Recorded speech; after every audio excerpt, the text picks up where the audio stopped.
બનાસકાંઠાના થરાદમાં ગાયત્રી વિદ્યાલય દ્વારા એક ભવ્ય તિરંગા યાત્રાનું આયોજન કરવામાં આવ્યું હતું। આ યાત્રામાં લાંબો તિરંગો લહેરાવવામાં આવ્યો હતો। યાત્રાનું નેતૃત્વ પૂર્વ સાંસદ પરબતભાઈ પટેલે કર્યું હતું। તિરંગા યાત્રા મેન બજારથી શરૂ થઈ બસ સ્ટેન્ડ વિસ્તાર, પોલીસ લાઇન અને ગાયત્રી સ્કૂલ થઈને પરત ફરી હતી। આ યાત્રા 3 કિલોમીટરના રૂટમાં યોજાઈ હતી।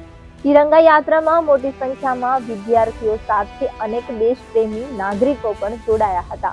સમગ્ર શહેરમાં રાષ્ટ્રભક્તિનો માહોલ જોવા મળ્યો હતો।